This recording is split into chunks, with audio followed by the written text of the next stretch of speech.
Hello guys, welcome back again to IBADA ya SIFA. This is Live Pick TV and today kuna mengi ambayo tumekuandalia siku ya leo, so tunaomba uwe nasi kutoka mwanzo hadi mwisho. So wiki imekuwa very long na kumekuwa na various challenges here and there, but we thank God at least ametufikisha siku ya leo. So how has been your week? My week has been nice. Yeah. More especially leo nimeona weekend imekuwa fiti, tumeanza poa, sijasikia watu wakicomplain. Hata kama kuna hizi vitu ndogo ndogo zinajua zisifanye tusimwimbie Mungu. Yeah. Kama kawaida, I'm your host Rajas Onyando with my co-host. I'm Kevin Mogucha. Again, we welcome you back officially to our today main theme, ambayo ni what God expects from human nature. So subtitle itakuwa ni living as God desires. Tukikumbuka like from the beginning, time kulikuwa na creation, God alikuwa amepea Adam and Eve some commandments and instructions that they were to follow while they were at the Garden of Eden. So even though walikuwa wamebreak, but God bado aliwapea another instructions zenye zingewa guide fenye wangeishi tu. So sahii fenye tunaishi tu hivi, kuna instructions zenye Mungu ametupea zenye zitakuwa zinatuguide. So we can see like kuna the 10 commandments, alafu kuna some teachings and various scriptures zinaongea kwa Bible on how human beings are supposed to live. So our key verse for today is Genesis chapter 1, 26 to 27. Genesis chapter 1, verse 26 to 27. If you have your Bible, you can read. But now I want us to officially start by asking, what is the foundation of God expectation for human nature? Yes. Yeah. Okay. To start with, I can say that when God created Adam and Eve, we can say that He created man in a unique way and style. He gave him the ability to think, so that he will be in charge of the other creatures. So from there, we can see that God had love for humankind, and through that love, human beings also should love God and worship Him. So this is the first point, that God expects human beings to love and worship Him by acknowledging and honoring God as their creator. So from the book of Genesis, we can see that God is the one who created human beings and the other creatures. So they should develop also a deeper relationship with Him by prayer, faith, and devotion. Yeah. So we can look at the book of Matthew, chapter 22, from 37 to 38. 22 verse 37 to 38. Yes. It says, Jesus answered, love the Lord your God with all your heart, with all your soul, and with all your mind. 38. This is the greatest and the most important commandment. So we can see that God gave the 10, of course He gave us the 10 commandments, but He just summarized them into 2. Love God, your God with all your soul, and also love your neighbors, all others. So you can see that the greatest commandment that God left us with is love. So love is very crucial, is very important in our lives. Yeah. Again, how does God expect human beings to relate to Him? Okay, through this relation, actually there are many things we can have that they should maybe seek for the truth and wisdom from God. Yeah. So they should purpose a spiritual knowledge and live by God's teachings. This means that they should be honest, uphold justice. They should avoid deception. Deception is one is a vice that is killing most of the Christians. Yeah. This is greediness and selfishness. From the book of 1 Timothy, verse 6, 17 to 18. Let's look more and see how God is commanding us to do. From the book of 1 Timothy, verse 6, 17 to 18.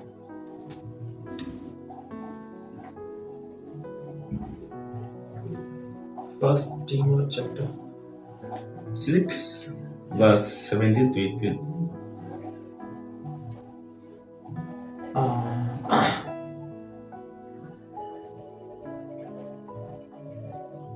Chapter 6, verse 17 to 18. So I can see the two things here that are killing us. It says,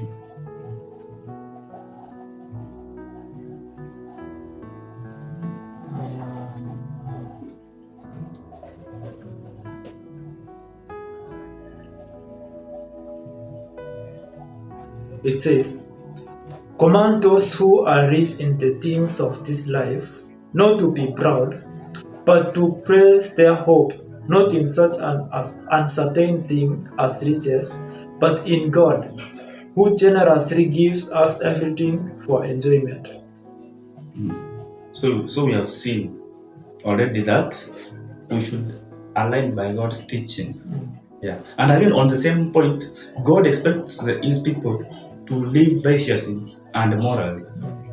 In that, they should strive for holiness and purity in thought, word, and action. So your actions should line with the words you are doing. Don't tell somebody to go to church and you are not going there. Yeah. You should lead by an example. They should avoid sin and seek for forgiveness when failing. So we know we are human beings. Yeah. And we always do mistakes or we wrong others. You may find that I've done something wrong to you. Yeah. But sometimes I decide just not to ask for forgiveness. I say let it be. Yeah. But we don't know that God is punishing us. Ndio kitu watu wajui ya kwamba ukifanya kila kitu ambacho unajua hii kitu ni mbaya na unaikanyagia. My friend, God is going to punish you heavily. Yeah. That will be a severe punishment. And again, they should develop virtues like humility, patience, and self-control. From the book of Galatians, chapter 5, verse 22 to 23, these things are addressed well. There's the fire, so that Galatians chapter 5, verse 22 to 23. It says,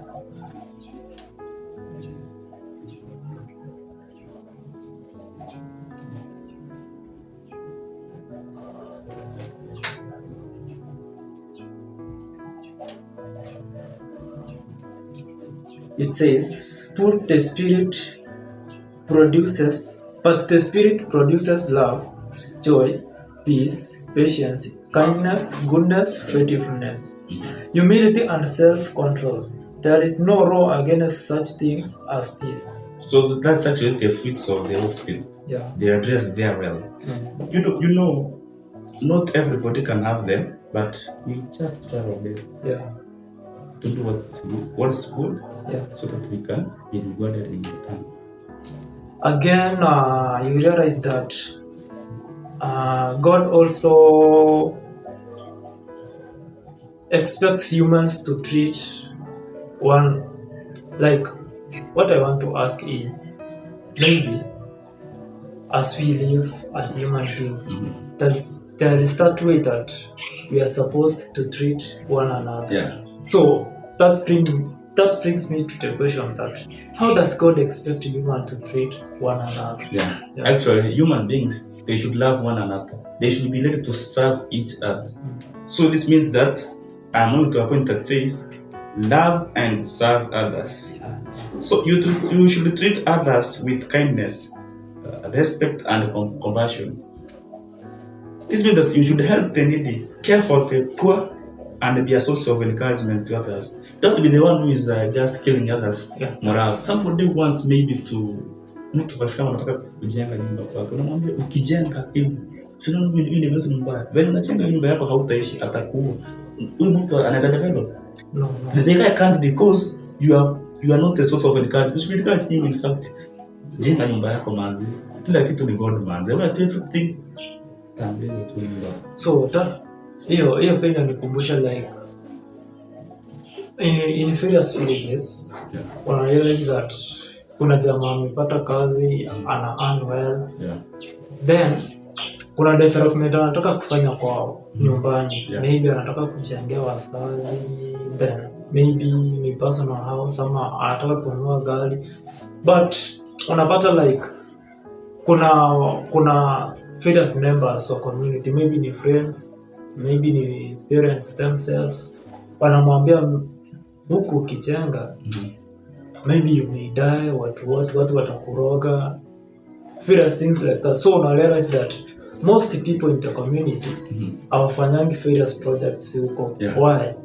Juu kuna watu wanaua morale yenye wako nayo, unaona? Yeah. Like they believe that they don't believe that God can protect you. God is the one who is in control of everything. Yeah. So like wanaogopa binadamu mwenye anamfanana. So what advice can you give to such people? Juu this the first that we are afraid in a concern, yani in a relate well na such people. Yes. Yeah. Okay, kwa hawa watu wenye wanaogopa kufanya their projects because of maybe mtu anasema huyu maybe ni mchawi, huyu ni mganga. What you should do, number one, you should trust in God. Yeah. Say that everything is God. Let me do my project. They pray hard because the only person whom is to be feared is God. Yeah. So meaning if you fear somebody, you want to worship him. Unda nyumba yako kama anakuua uacha akuwe. Yeah, arudi nyumba. But what I know, if you trust in God and you are praying always and you have faith, uchawi utafanya. Hizo vitu zitakuwa zinarudi kwake, zinarudia kwake. Yeah. In fact, atapata yeye ndiye amesalia nyuma au umeenda mbele. That's what I can encourage. So, and again I want to make a point which says practice forgiveness and reconciliation. In that when somebody anakufanyia kitu mbaya, for instance, muombe msamaha. Let's reconcile. Tusikue tunachukiana. This is what I want to address. Yeah. Uko na neighbor yako lakini sasa amuongeleshani, mko kanisa moja, mko kama ni class, mko group moja, mnasoma unit moja, mnafanya course. Baki na watu waongeleshani kabisa. Licha ya kwamba hawajakubali kusameheana, ama kuna kitu kitendeka, ama kuna there are some scandals, even kwa chances scandals zinakuwa, but you should reconcile. So when we look the book of Matthew chapter 22, 39 to 40. Matthew chapter 29. 22, 39 to 40 first, 13 to 40, yes. 39 to 40. Yes. It says, the second most important commandment is like it. Love your neighbor as you love yourself. Chapter verse 40. The whole law of Moses and the teachings of the prophets depends on these two commandments. Love your neighbor as you love yourself. So we have seen this point that we are talking about love and serve others. It is biblically stated. So meaning we should abide by it. We should not go against it because there are consequences. Remember that choices have consequences. Yeah. If you choose the right thing, the response or the word should be right. If it's wrong, it will be wrong in the time. Yeah. Moving forward, we have God expects human nature to have some characters that relate well with Christianity. So, what kind of character does God expect from humans? From humans, Yeah. there are various characters. Yeah. So to start with, there must be somebody should be speaking the truth. Again, we can see that they should ask for wisdom from God. Yeah. And again, we have exercising of faith and trust. They go hand in hand. So we say that we should rely on God in times of trouble and uncertainty. So you can see that there's a time we are getting some temptations. For example, you see a boy. These things they are happening. These are cheating. Yeah. That's what I can say. So you know very well that maybe bibi ama niko na dem. That's my lover. My lover is cheating on the other side. How am I going to handle this case? how am I going to handle? So these times of trouble, I can see the best way is that dialogue. So everything to maintain peace on that case. But there are those who don't want to sit down and talk. But I'm not going to to you. And again, they should submit to His will. This means that they must be submissive to God and accept life as part of their defined place. Yeah. And again, they should maintain hope and perseverance in faith. This is what I can command them. So that the relationship between God and them should be good. Yeah. Yeah. Again, we know that we human beings are prone to sins. Since mambo na sins ilianza ilianza like from the Garden of Eden, whereby Adam and Eve walikuwa wameambiwa like they don't eat the meat fruit, but they went against God's command. So this now brings us to how does God expect humans to respond to sins? Since we know that there's the way, or there's a way that God expects us human beings to respond to sins. Yes. So which are the ways? Okay. You know, we are saying man is prone to sin. Yeah. Man is born of sin. And God is ready to forgive us wherever we repent. He's ready.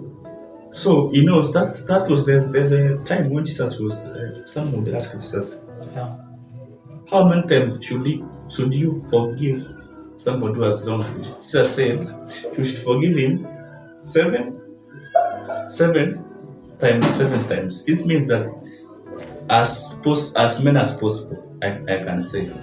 So number one is just going to God to ask for forgiveness. Number two is by being born again. Being born again is that you have accepted, yes, I've wronged, yes. What should I do? This is by praying to God to guide you and live by His standards. I can say so. So, and again, you can be baptized. You know, when somebody is baptized, whatever is done, if it's a sin, it is washed away. Yeah. So you can see that there's power in that prayers that we make. This, you know, when you just claim God's name, and there was a satanic power here, I can see that power just fades, it turns away. So it's by acknowledging God. First, to acknowledge God, we live by His standards, so that we shall get eternal life. On the same point, yes. I can add that Jesus Christ Himself was baptized. Yes. So I require act as an example to us. Yeah. So we are supposed to be ready to be baptized. Yeah. So to wash away our sins. So hii ndo sign ya kwanza ya ku prove to God that indeed I have accepted you as my Savior. Yes. Again, we realize that Jesus Christ Himself, and he was crucified. Yes. So ile damu yake ikawasha away our sins. So kuna love yenye God alikuwa nayo kwetu sisi. Yes. So akaona instead of us to perish, akatoa His only Son to die for us, so as to wash away our sins. Yes. So it's a good indication that we human beings should also try to as soon as possible. Yes. To ensure that at least tuna stick. Yes. On God's teachings. Yes. Related to forgiveness of sins. Yes. Yeah. So to add on that point of dying on the cross, so we can see that there's power in the precious blood of Jesus. So that blood, it symbolizes our bondage with God. That for the love that He had to us, He had to give his son to die for us, that whoever believes in him shall not perish but have eternal life. So there is power in the blood of Jesus. Yes. So, and maybe tukielekea to the next point, huku nje like una realize hii ni kitu inaonekananga tu obvious, like msi akiwa na mahali tu like kuna ile film anataka kutafuta nayo through wealth. Like anataka kushowcase kitu amenunua expensive things zenye ziko on market. Like expensive house, cars, clothes. Anataka tu tuone like is more richer than others. But what they forget is ni Mungu ndo amewapea hii wealth yani wana showcase kwetu. Like nika wengi wa awananga asanti kwa Mungu like manze fedha amenisaidia, at least acha nitoe pesa kidogo nisaidie hawa maskini wenye wachi. So ina to bring back to how does God expect human beings to handle wealth and possessions? So okay, the first point that I can give there is that they should use their wealth to serve God. This means that they should support the church projects. For instance, we find that there is a fundraising, for instance. So these people should be on the front line of supporting the church. They should give at least something which is maybe huge, so that when somebody looks, even if the poor says this person has given this, the poor can decide to sacrifice himself or herself. At least he or she gives something. And again, these people, they should give the certain process we call tithing. Tithes, these days they are paying also a good 10%. For example, let's say you are earning, for example, let's say 30,000. So you should calculate 30 or 100, 10 or 100 times that. You see that this is what I'm supposed to give to God at least each and every month when I receive my salary. Yes. So hapo pia like on recently to various churches zilianza ku deny donations from politicians. Maybe like kuna kanisa imepewa certain amount from a politician, maybe walikuwa na contribution, then politician akatumana pesa. Like una realize like kanisa zingine zilikuwa zinarudisha hizo pesa. So do you think that it's alignment with God ama? Okay, what I can say also from that side here, politician kupeana pesa kwa kanisa zinakataliwa. Sometimes it's good because these politicians after giving that man huwa wanajigampa huko nje, wanasema hiyo kanisa kama sio mimi haingekuwa. And again those people wanakuja kanisani si kumwabudu Mungu, wanakuja kuleta prestige among themselves, kujigampa like wanataka ku make jina yao iwe famous. So this means that these people wanaleta siasa kwa kanisa. Na unajua siasa na Mungu haziendani. So sometimes we find that watu wanakuja kwa kanisa, mwanasiasa anakuja Christians are mtu bwana anataka kutoa chai, yeye anataka kutoa ngombe hapa, tuko njala mwanzo. Sasa mtu akikuja atakuwa distract watu kufuatilia service. So sometimes this is where these people wanakuwa nakatalia na hizi. These sometimes the politicians, sometimes they are cast. Same like zimekuja mtumishi wa Mungu amechukua na kuna mtu atafanyia, for instance. Tunaweza kwenda kwa kanisa sifanye project, but this project some of the leaders wanaamua to divide among themselves, wanachukua. Kisha na maana wameje zimetoka kwa politician, si wa Kristo wanatoa. Hata nikichukua sitapata consequences. That's what happens. So and maybe tukimalizia juu unaona time nikaa iko na side. So what advice can you give to our audience? Okay, to the audience, what I will just recommend is to obey God. Love God and love others. Love is the greatest commandment.